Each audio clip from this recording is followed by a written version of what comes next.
Hey guys, trying a new angle here, but just have this restringing and setup to do. Figured I would show my process.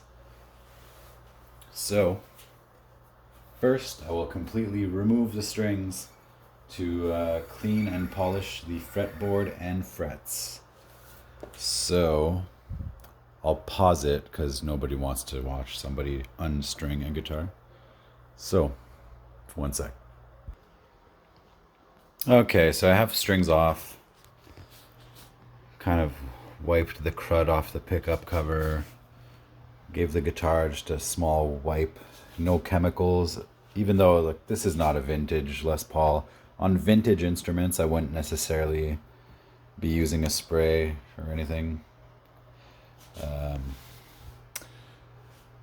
What am I saying here? Yeah, the frets are pretty terrible. So I'm gonna have to grab some micro mesh and get cracking at that. I'll try like 1500-ish to start and see if that even gets it. I just don't want to go too aggressive. But yeah, so stand by for that. I'll keep you in the loop. All right, so I've got this 1500 micro mesh pad. It's been used, as you can tell. So I'm gonna go on the worst one I can see here. Where was that? All right, let's see where this takes us. It's pretty good. So at least, yeah, I'm just gonna use this pad, do all of them that way. And I know that with 1500 I'm not touching the, and I don't stick to it long enough to take away from some of the height. Yeah, so I'm gonna do all of these, then show you the cleanup process. Stand by. All right, I have you back at the cool new angle. I'm pretty stoked about it.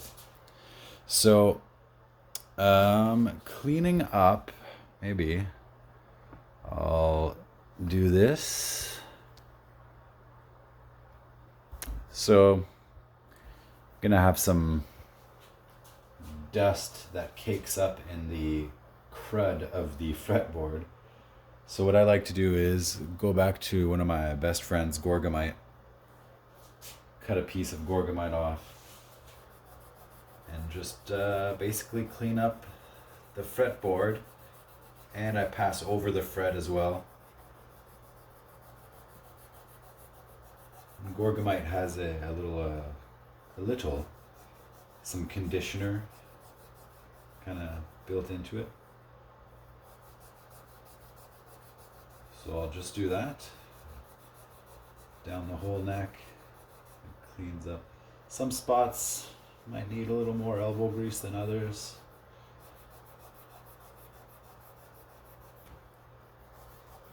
But I find that's all it needs. All I did so far was do a pass with 1500 grit. And I basically did the frets one by one, then I do a general pass.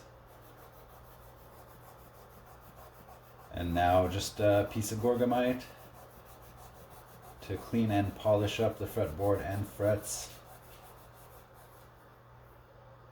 And I might hit it with maybe like 8,000 just to start getting them real shiny. Then clean it up again. Just super quick pass. I was gonna leave it at that, but I'll make him even shinier for this guy. Any Canadians watching? This is for Jonathan from the band Moist. So I'll give him an extra shine on his frets. All right, hang in there. All right, so where is it? I ended up using these little Dunlop pads, which are 8,000. Feels like just soft leather. And you know, it's not crazy showroom shine, but a very functional polish. So yeah, I just did 1500, then 1500 just a pass. I did frets individually, sorry, I'm repeating myself big time here. Then did a whole pass, then did 8,000 individually, then just Gorgamite, fretboard and frets. And here we are. You can go crazy with it, like stepping down, you know, like 1500 grit, 2000 grit, 25, 3000, all the way up to like 15,000. And you'll get a crazy mirror shine. But this is a good, quick way to do it. These frets are buttery smooth, still have a nice shine. And we can get back to stringing and setting up this guitar. All right, just remembering the client was telling me that some of the strings are getting like snagged. He'll be tuning, it's not going up. Then it kind of all just releases and goes at once, making it hard to tune. So I believe there is some binding happening in the nut. So I will touch up the slots with some Mitchell's abrasive cord. It's basically like a fine grit sandpaper rope. So I'll cut off a little piece of that and hit up the nut slots.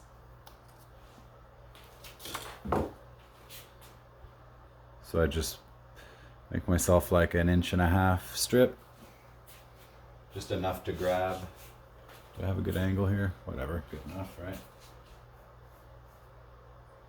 So just so I can grab a piece and run it back and forth in the slot. So that's the least invasive way to try to resolve the problem. It might just, you know, be a tiny burr in there that's causing that. So I'll do that before grabbing nut files. I'll just grab some abrasive cord and do every slot. Then string it up and also lube the nut slots and saddle slots. But yeah, first I'll finish doing the abrasive cord in the nut slots and we'll string this up. Just a side note, this stuff is super pricey. See, this is the small gauge one. Just a tiny little sandpaper rope. Not sure if I mentioned, because I'm terrible at these videos, but I'll also do the abrasive cord in the saddle slots. Just like so. And I can see they're green and rusted and corroded. So they definitely need this. But yeah, just to make sure, I would note that. I do the nut slots and the saddle slots. All right, I'm sure I've shown this before, but I'll show you my default way of stringing. Keeping it taut so that tailpiece doesn't fall off.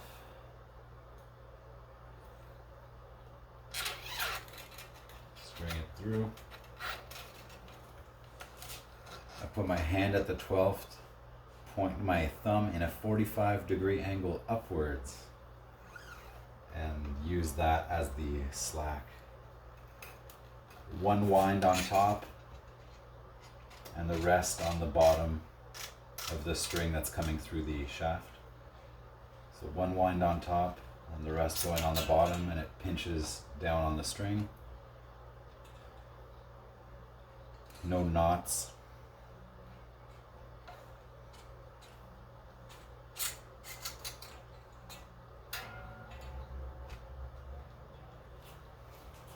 And I forgot to lube up this slot. I used the cord on it, but I will slack that off and throw some of this lube in the slot. Oops. Love this stuff. Music Nomad, a tube lasts forever.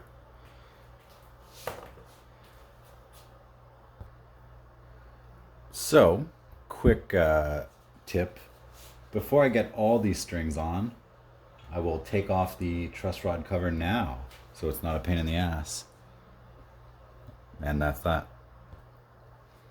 Okay, so before I tune this up to pitch, I'm gonna tighten the truss rod because it was pretty banana-y, like way too much relief when there was tension on it.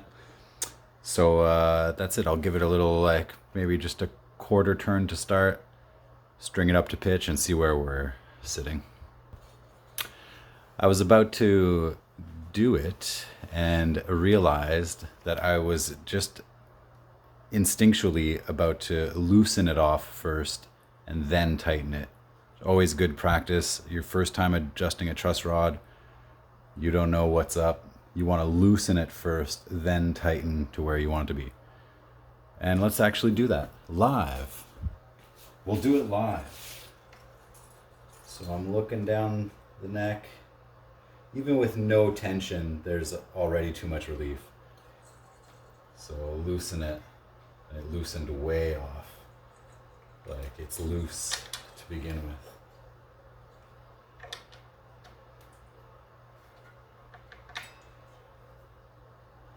Yeah, this needs a lot. You kind of, depending on the guitar itself and gauge of strings, you want it into a back bow so the string tension kind of pulls it up into just a little bit of relief. And this thing was way backed off. So that's pretty straight. So I'll just start there, tune it up to pitch and see where we're at. Okay, so that was awesome. I kind of wish I hadn't paused the video because the adjustments I guessed make it sit perfectly once it's tuned up to standard pitch. I have just under 4/64 of relief on the bass side and just about 3/64 on the treble side. Everything sounds nice.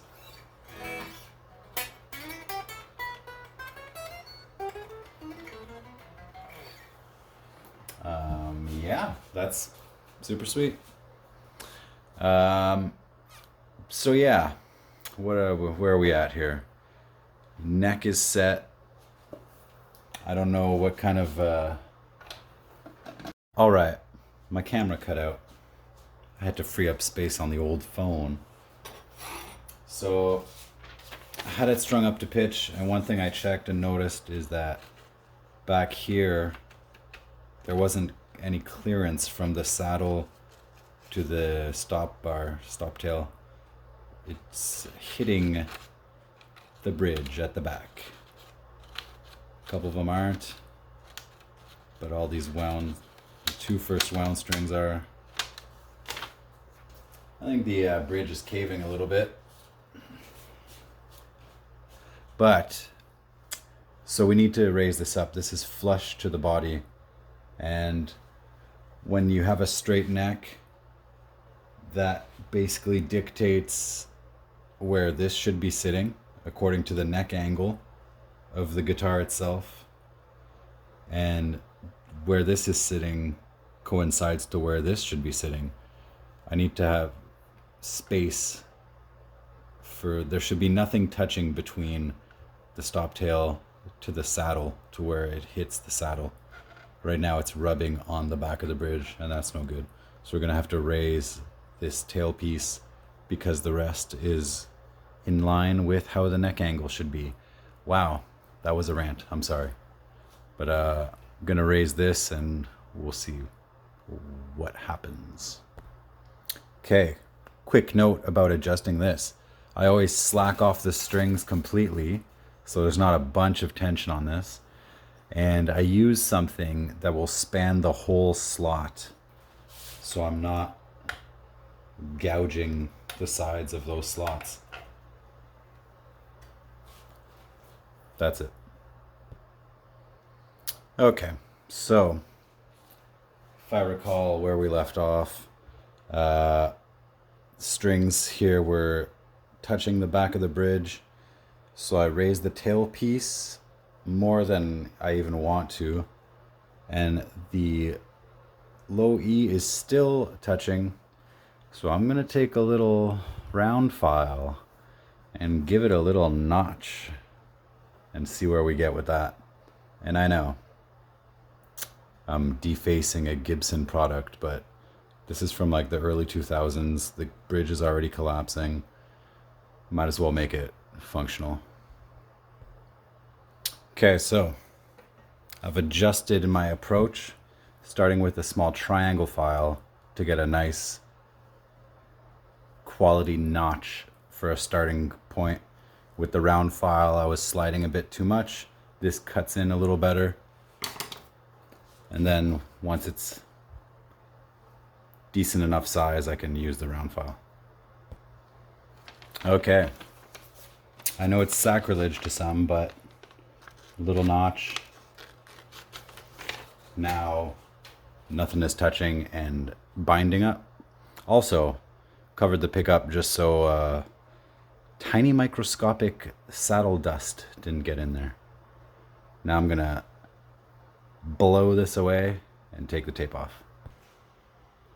All right, guys, I think that's it for this Gibson. I notched the back of the bridge, preventing bind up.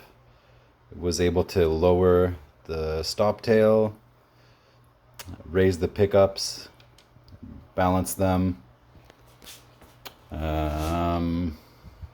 Yeah, intonated everything. Everything's sitting nice, plays well. And I think that's going to wrap it up for this Gibson Les Paul Classic, belonging to Jonathan from the the Canadian band Moist. All right, thanks for watching, guys. Thanks for sticking with me through that one. I'm gonna try to get better at making these videos because, yeah, it's not my field of expertise, as they say. All right, take care.